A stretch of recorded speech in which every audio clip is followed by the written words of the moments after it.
Hello, and welcome to Our Moment, the Literary Podcast. It is your host, Exquisite. I'm so happy to have you here today. How are you doing? How's life going? And let's get started into the show. Before we get started with anything, I would just like to say thank you so much for listening to the ad at the beginning of this. If you are listening to this episode anywhere that is not on YouTube, that really helps the show grow, and I really appreciate you guys listening. Well, on to today's episode. So, we finally arrived.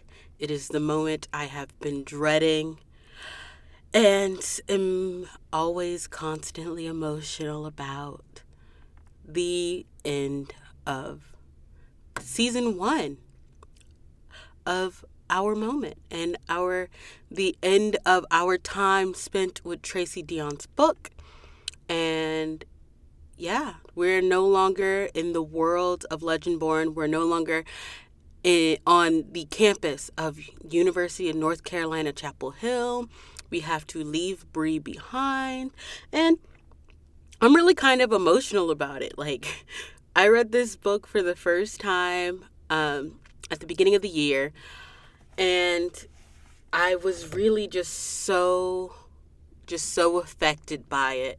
And so, I connected with it so much. I was like, I cannot stop talking about this book, and I can't stop recommending it to everybody who has ever talked to me for longer than 10 seconds. I can't stop, imagining this world and these characters. I need to let it all out. And so then, when I was given the opportunity to start a book club on campus, I knew immediately what the book club was going to be. Once again, I didn't come up with the name immediately. That is all credit where credit's due to my mother. So thanks, Mom. Once again, she is listening. She's always listening to my podcast because she loves me. Number one supporter out there. But yeah, no. So when I was finally given the opportunity to record this podcast, I was like, to make the book club, I knew we were going to be reading Legendborn. But then when I was like, I want to share this book club with the world, and I was given an opportunity to record a podcast and share it to all of you because, one, I miss worldwide. We've got listeners in Jamaica and in Spain. No joke. So when I was given this opportunity, I was kind of like, yes, I'm gonna do this. And one, it was pretty difficult for me just because I am really shy. My mom will tell you otherwise. She's like, you're the least shy person I've ever met, but y'all, that is all a facade. I am so shy. And I was really nervous, and I don't like listening to the sound of my own voice. But one, this really got me out of my comfort zone, and it really allowed me to do something new and to share my love of literature with the world. I also have to go ahead so my teacher at LSU, I started this partially as a screen arts project and partially as a little passion project, going above and beyond. I think the requirements for podcasts was three episodes, and you guys are really listening to the 13th episode right now, not including our Halloween/October special. So yeah, so we got that going on. And so I was like, it's just a little passion project. So I'm going to go through some more thank you. So one, thanks to my mom. Thank you to Jason, my teacher. I'm using the sound booth at school, so I got to give credit where credit's due. If you go to LSU and you're listening to this, you need to use Studio 151 in the Coates building. It's there. You pay your tuition. You got to use it. You pay for it. All this nice, beautiful equipment is really useful to you. If you heard the ad at the beginning, I got to give credit where credit's due to Anchor. They make podcasting really easy. Not a sponsor for this part. They sponsored the part at the beginning. I have to give credit to my friends Princess Gabby and Sasha because they listen to my podcast and they hear me talk about books 24/7, and they've been listening to me talk about books since we were all in high school together in 9th grade. #IB program. If you know, you know. I already thanked my mom. I gotta thank Zoe, if you listen to the episode on our sister the serial killer, Zoe helped me with a lot of pronunciations, and Zoe listen. I made Zoe read the book. I was like, Zoe, you need to buy this book. And so Zoe listens to all my podcasts when they drop at midnight. Like that is one of my other like number one supporters other than my mommy. All my family who listen to it, to this podcast, thanks. And you guys, all of you people who are listening right now, thank y'all for tuning in. I have gone on for like, I fear like 4 minutes just saying thank yous, but I just have so many people to thank. If you've ever followed me on Twitter or anything like that, or if you've ever interacted with my posts about books or just wanted to listen to my thoughts as I talk about books, you really did help kind of get me out of my comfort zone in talking. I think if I were to listen to the very first episode to now, you can really see a lot of growth there, even though it sounds so sappy, right? You're like, ugh, you're sappy. And I am a sap. Like, everybody knows this. It's the Pisces rising, y'all. I'm a crybaby. But no, once again, just thank you guys all so much for listening to me. And finally, thank you to Tracy Deonn for writing this book and giving me something to really connect to. And on to that, this is where we get into our transition. Y'all, I've already said it, but I'm so sad this book is over. I'm so sad that we have to wait till July for part 2. It's called Bloodmarked. I'll come back to that at the end of this episode. And she really left us on that, like, cliffhanger, literally, except less literally. They're not jumping off a cliff. They're jumping off the quarry, but same difference. So it's like, dang, she really left us hanging like that, and now I have to wait months. And y'all are listening to it in December. Y'all only gotta wait, if you've been following along with me, or if you read ahead, I don't know. Y'all only have to wait like a little while longer, like 5-6 months. I've been waiting for over a year and a half. And I'm still waiting. I've got the book pre-ordered. When it comes out, it will be on my Kindle. I will have a physical book. I will have the audiobook. Why do you think I'm saving up my Audible credits? # not a sponsor. I am so excited for part 2. Anyway. So this book is it's a lot. It's a lot. And I really love it. And I know there are a lot of people who have their faults with the books. The books does have, like some issues. And, I try not to focus on the issues in this podcast, because this podcast is all about like the joys of the book or whatever. But it does have some issues. And a lot of its issues I kind of credit to it being a debut novel. Like, I feel like Bloodmarked is going to be way better than this, just because Tracy has lived in this world for so long, and she knows what she's doing. And she knows what she's doing in the beginning. Like, this is a stunning debut. But some of the issues, like, I wish there had been more Black characters. Sometimes it felt like Bree, like, okay, one of the main things I've seen as, like, a problem people have taken with the book is that they feel like Bree herself, is like the book is more of a character study than a plot study, right? And it's like how, like, you have a low fantasy book, and low fantasy, at least in my definition, is just like fantasy, but it's in the real world. Meanwhile, high fantasy is when they create their own like world, like think J.R.R. Tolkien or like Narnia or whatever. Low fantasy, think like this book. Hogwarts is more high. Harry Potter is more higher fantasy than I think because he's introducing new world. Low fantasy, think like Percy Jackson. Hello.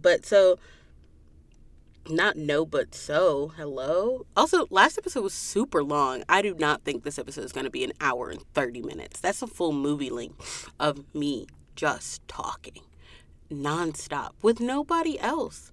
Like, I don't even know how I talked for that long. Anyway, so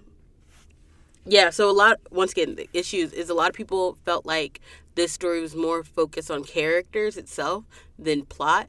And honestly, I don't actually have a problem with this.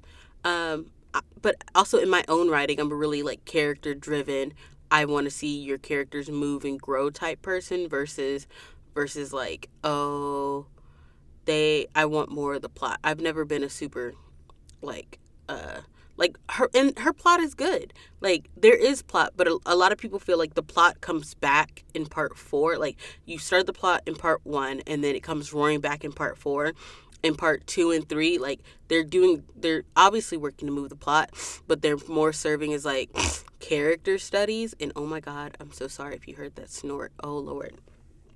They're more serving as kind of like character studies, which, yes, they do. We're doing a character study on Bree, but I think that's fine. I think maybe book 2 will focus a lot more on plot, because that's just what like second books in a series does. I don't think this is going to be a duology. It's going to be the Legendborn saga. So I'm thinking we're going to have maybe 3 or 4 books, which means I'm not going to find out how Bree's story ends till like 2025. Oh my gosh. Anyway, stress about the passage of time aside, yeah, so a lot of people were like kind of just feeling like it was a lot more heavy on the grief, and some people feel like she doesn't really deal with her grief proper, but I think she does. Like, she detaches. Bree learns to detach herself away from the circumstances surrounding her mother's death, and learns to, like, one, accept it. Like, it was an accident. Accidents do happen, and life is so precious because it can be taken away in an instant, like in a snap. I don't know if you heard this snap. I'm a bad snapper. I'll just click my tongue into that. Anyway, life can be taken away in like a snap, and there is nothing we can do about that. That's one of the more human things, and why we write such fantastical stories where people live forever, because this isn't something we'll ever get to experience ever. So it's like, that's a reality, and Bree at a young age has to come to terms with the fact that, one, life is short. Her life is exponentially shorter now that she's been awakened. We know that awakened scions rarely live past like 35 because of the abatement that's caused by that, the price they have to pay for binding the magic to their bodies. So like, Bree knows this, and she knows what happens to her own mother in the service of this. And another thing Bree has come to accept, and that's why I think people may feel like she's a passive character, quote unquote, because even though the plot's moving, a lot of the plot's like having to, she's getting attacked, but she does fight back. Like, Bree, our girl, she may be a sucky fighter, but she do be fighting. She's killed multiple hellhounds. She punched one through the chest. She stabbed one using the weight of gravity. Like, we're not going to do too much on her and say that she doesn't fight back. But I wouldn't describe her as passive, because all of her growth is like internal, you know? It's like, okay, so a passive character is someone who is led by the plot of the story, who reacts to certain events or plot points, but doesn't actively influence the story through decisions or actions, and who does not willingly choose to take certain paths in order to change or influence their own future.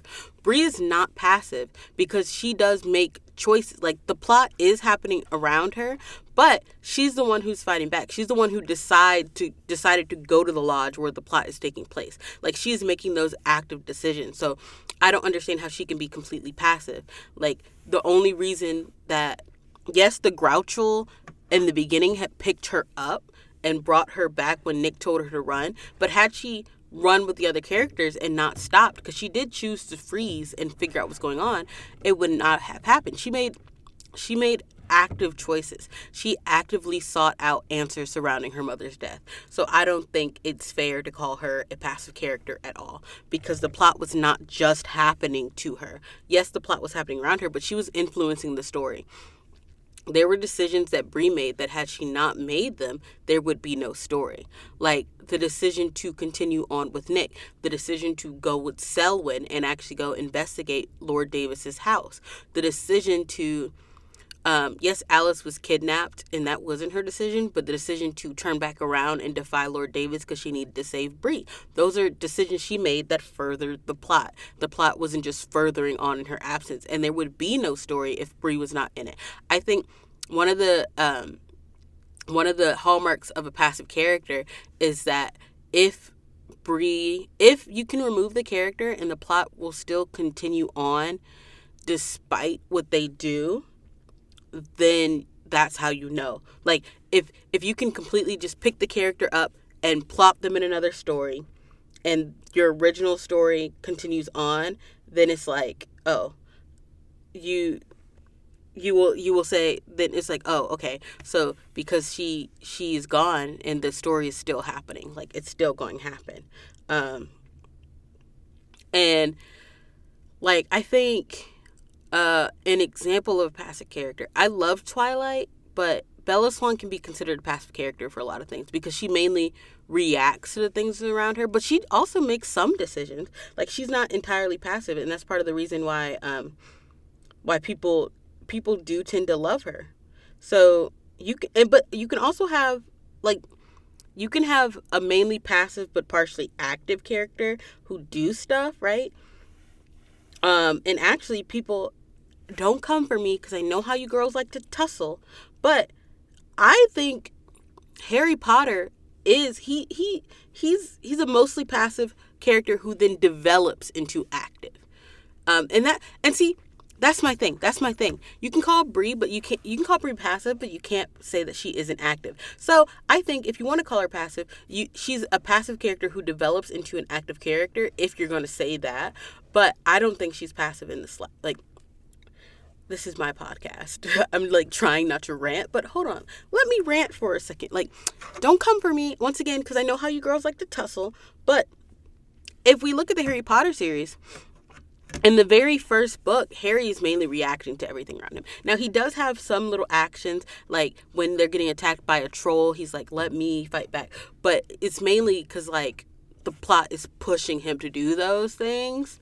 So Percy, I'm not going to talk about my baby Percy Jackson because, one, he's not passive at all. We're not even going to talk about that. Anyway, but later on through the story, Percy develops to be more active. He doesn't allow his, like, decision at, like, the characteristic of being the chosen one to completely develop the story. So I personally think there's nothing wrong with a passive developing into an active. And I think, but I think that doesn't apply to Bree exactly, because from the jump, from our prologue, she is sitting and dealing with the fact her mom has died. And she's like, and she's like seeing magic, and so she's a little passive there. But then from the jump, Bree decides to go to the quarry. The plot didn't make her go to the quarry, and her decisions for doing that are explained. She's trying to feel stuff, and she brings Alice with her. And that happened all the way in part 1. So it's like, I wouldn't call her passive. I would say that it develops. Like, she does actively. If you took Bree away from the story, there is no story. You couldn't just take Bree. You couldn't swap Bree and Alice's positions at all. And I think that's a hallmark of someone who's not a passive character. But enough on that rant.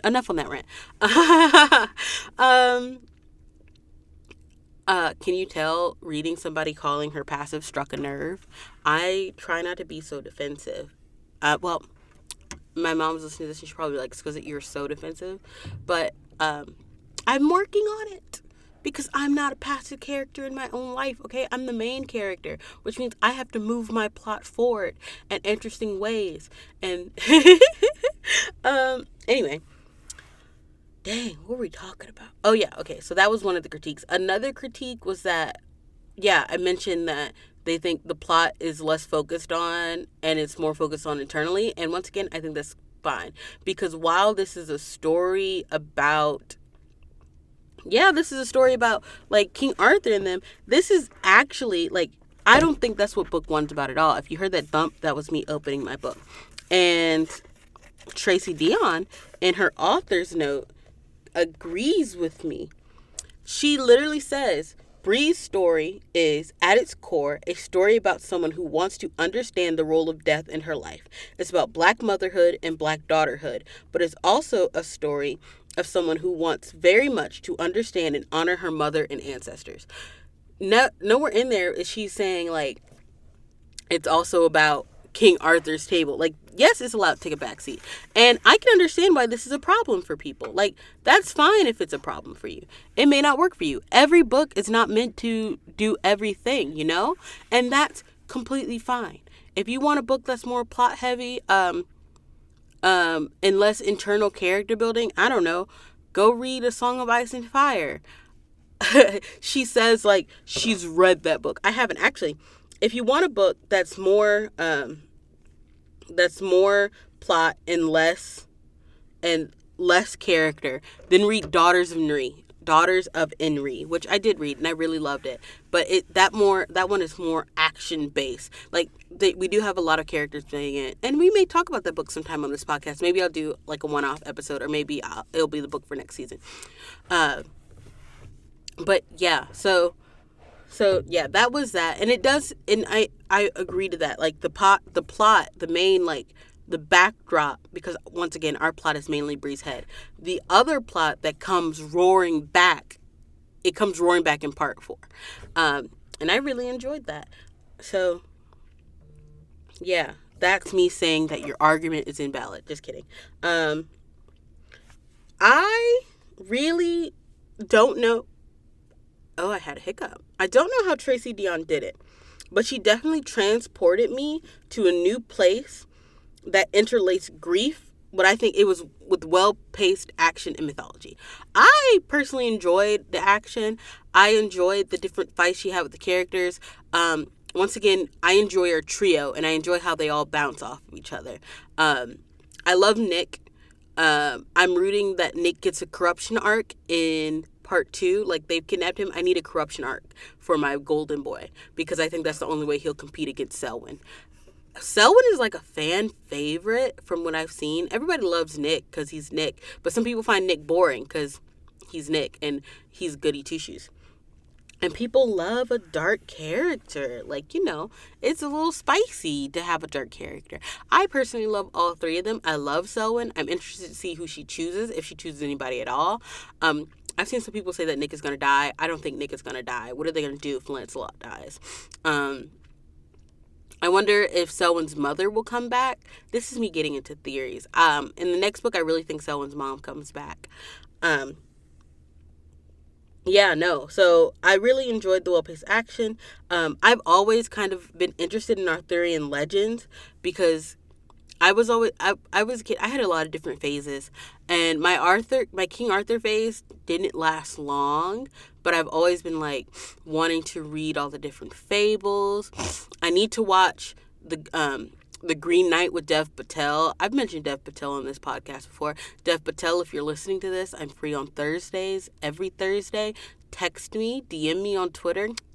That was a tangent. Anyway, so I've always been kind of interested in Arthurian legends and like our place, and by our I mean like Black people. Like, what is our place within that legends, if we even have a place? In the book, they mention a character named Morian. And Nick's dad actually uses Morian to be like, he never became a Knight of the Round Table because he did not belong. Like, you know, when Lord Davis was being all racist and stuff. But I recently read this poetry chapbook by Jay Bernard called The Red and Yellow Nothing, and it tells Morian's tale. So if you want to read more about that, you should go check that book out.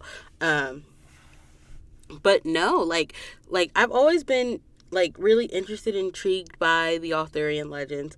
I really do love them. I find them super interesting. So I think also, like, as a Black woman, I immediately saw myself in Bree and a lot of the things that affect her, like being on a campus and not being surrounded by people who look like you. And I think Miss Deonn, like, she kind of encaptures that feeling of no one looking like you really well. And I do understand the critique. It's like, okay, but Tracy, this you wrote your own book. Why didn't you have more black characters? And it's like she also has the other side. She was trying to capture real life. Um, so I understand both, and like there's a reason like Bree is the only black person in the order because they're racist. Um, and Nick's dad openly admits that. Anyway, so I just really felt like I knew her pain and like her connection and like to the campus when she understands that the campus she lives on and the work that she does, it's soaked in blood. It's soaked in the blood of her people, literally, because her ancestors helped build that campus and they've all gone that. And so I really felt like intimately that loneliness that Bree feels, and then like that kind of like feeling she got when she finally was with uh, Patricia and Mariah. Like she finally felt connected to people who looked like her and felt like her. And there really is a magic of being surrounded by other black women. They're just it just feels different. If you know, you know. So I do love Bree, but Bree is I think Bree is a character that you're either going to really love or hate. For a while I was kind of lukewarm on her, but I felt so much for Bree that I'm like, I do love you, Bree. Now, on to Nick. Nick, once again, is the light of my life. Nick has never done anything wrong in his life, except when he punched Selwyn, which he did, which I think was good. It established that he can do wrong, and it established that he's not all good, because he is not all King Arthur. Not that King Arthur is all good, obviously, but it's like, because he's not King Arthur at all. He's Lancelot. Anyway, no, so I love Nick, because I love people who want so hard to be good and want to be like the best that they can be. So I really love him. I love that. I love how much he loves and cares and wants to fight for Bree and wants to protect Bree. So I really loved that. I love a lot of things about Nick. I was heartbroken about where he's at. I want him to be safe. I need them to find my boy. Like, find him. Don't let him be off with some strangers. Find my son. Anyway, I also love Sel. I hated Sel in the beginning. I could not stand him. I thought he was a jerk. I was like, you're so rude to Bree. She's never done anything wrong in her life, and you're evil to her. And then Sel is just a sad boy who was hurt. But no, I love him so much now. And like my heart aches for him. And the ending of the book, it pains me because our trio, they're split up now, and they're all like scattered. So now it's Bree and Sel, and Nick is gone and somewhere taken from his dad. I never want the story to end, and that's part of the reason why I keep returning to it. And I find myself, every time I come back to the book, I think this book really benefits on rereads, because you go back in and you start noticing things. This is why Bree is acting like that, because she's actually the silent author. This is why her and Nick have that like ebb and flow between them, because their heritage also like dictates it. And then she's like, how much of it is my heritage and how much of it is just me and Nick, right? So now she's got this like internal conflict she's got to deal with because of that. Let's see, what else? I really, really enjoy how Bree has to understand that her heritage is soaked in violence and a legacy she never wanted, that was forcibly given to her people, because that is the reality for a lot of descendants of enslaved folks. Like, it took centuries of violence for me to get here. That was an uncalled for violence. That was trauma, and that is passed down through my lines. And it's like she had to reckon with that unspeakable violence gave her Arthur. Vera's will and need to protect, and her resilience gave her that power. And then only she could give herself her will to actually use it. And I think she says it at the end, and some people are like, did she really earn that? And I think Bree did earn it, in a sense that she finally like came out her shell. Like, she had to let go of the fact that she didn't know what happened to her mom, or she couldn't accept what happened to her mom, and actually like deal with that. But I think we're going to see a lot more of that in the next book. which I said I'd come back to it later, and now I'm back to it. The next book is called Bloodmarked. It's going to be called Bloodmarked. It's now, I said Legendborn Saga earlier. It's definitely Legendborn Cycle. The book comes out July 23rd, and the cover of this book, y'all, it's so beautiful. It is Bree and Selwyn, and you know how much I love them. So it's Bree and Selwyn, and Bree's got on gauntlets, and she's holding up a sword, and Selwyn has his spear, and it's just so good. It's just so good. If you go to Tracy Deonn's page, you can find a prologue for it. I don't know. I don't know if I don't want to read the prologue in here because maybe I'll talk about this book later. We don't know. We don't know. But it's really, Bree has to deal with the Regents now because the tour called the Regents. She's got to deal with the Regents. She just wants to find Nick. She's got to deal with Selwyn and her going off on their own if they go off on their own. So yeah, y'all, so much is about to happen. Like, so much is about to happen that it's actually kind of crazy. And I am just excited about it. I am ready to see what's going on. So now, the last thing I'm going to do is I'm going to give you guys my fan cast because I know this story is being optioned by Hollywood. Tracy Deonn, you cannot keep that secret away from me. I know it's real and I know it's happening.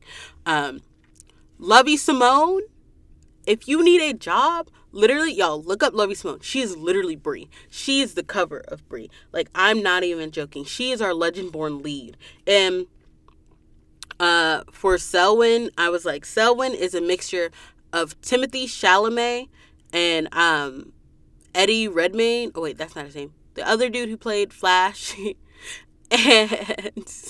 the dude who played Druid. He's on that spectrum of people. And for Nick, I don't know. He just needs to be blonde-haired, blue-eyed, puppy dog person who I love him, and I'll love him. I feel like Nick may be kind of the easiest to cast. Not to call Nick basic, but he's kind of basic, and that's the joy of him. Like, he's every person's crush. Everyone loves him. So just literally go pick a popular TikToker, and they can play if they can act. But no, Lovey Simone, call me. Call me so me and your agents can get to work and I can put you in contact with Tracy Deonn, who is obviously listening to this podcast. Tracy, come on the podcast. We'll have maybe a bonus episode in the future if she decides to come on and we can talk about her book. Yes, Tracy, come talk with me. Come talk with me, girl. Anyway, yeah, Lovey Simone, call me so I can get you booked and busy. Also, I really want Viola Davis to play Patricia, and I need Renee Elise Goldberry, you may know her as Angelica from Hamilton, to play Bree's mom. Also, if you've ever seen Heart of Dixie, I need Levon Hayes to be her dad. And that is the end of it. Oh, also, I need the dude who played Draco's dad to be not Selwyn's dad. I need the dude who played Draco Malfoy's dad to be Nick Davis's dad. Y'all, look it up. Trust me. I may even have to put together a little thread on Twitter on the Our Moment page, or on my own page. We'll see. But yeah, I also really wish y'all could see my book.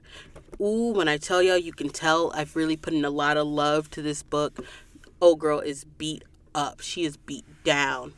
And it just means I love her. I love her. Yeah, no, I just really love her. So yeah, I love that book. I love this book. I really hope that y'all love this book. Once again, this is not going to be an hour episode. It's probably just going to be like 35 minutes. Thank you to everyone who has ever listened. This is the end of season 1 of the Our Moment podcast. What's in store for our future, you may ask? I've got a couple ideas. If you ever heard of a book called Ray Bear by Jordan Fuego, I think I might really want to talk about that. Or there may be another book. The podcast may take on a different feel for next season. Maybe I'll talk about a book a podcast and a book a episode, or maybe like 2 books an episode. We'll see, because I want to get more books out there. I spent a lot of the first season just talking about Legendborn, obviously, but I think maybe I want to talk about new books and more books. I completed my Goodreads. I completed my Goodreads book list. And I just want to share a lot of those books that I've read. And I think if I do it one episode at a time and just kind of try to keep the spoilers as light as possible, that's the way I can do it. But once again, thank you all so much for joining me. If you want to keep up and figure out what's going to happen in season 2, follow us on Our Moment Pod. You can follow me at Exquisite WILL on Twitter, at Exquisite Williams on YouTube, at Exquisite W on Goodreads, at Exquisite Williams on Instagram, to keep up to date with everything that I'm doing. Thank you so much to the people who have been listening to the beginning. Thank you so much for the people who waited until every episode was out to listen. I really appreciate it. Yeah, and this is like, not to get emotional, wipes away a fake tear, but I don't know, this was just a really nice experience for me to just spend a lot of time with one piece of literature. Also, wait, I forgot to give a shout out, but shout out to Dr. Chris Barrett, who is one of my professors at LSU, because the new literary canon is an idea that I stole from her. I didn't really steal it. She introduced it to me while we were in class, and I was like, I like that idea of creating my own new literary canon of books that deserve to be heard and read. If you guys have any ideas of books you want me to read and talk about, send them my way. Leave a comment. Leave it in your review. Please like and review this podcast. Yes, and thank you once again all so much. I really, really, really, really, really, really, really, really appreciate it. Have a very wonderful day. I hope you had a Merry Christmas, Happy New Year. And I don't like making New Year's resolutions, but I think my goal for next year's reading challenge is to read maybe 60 books. I like to go up an octave, 10.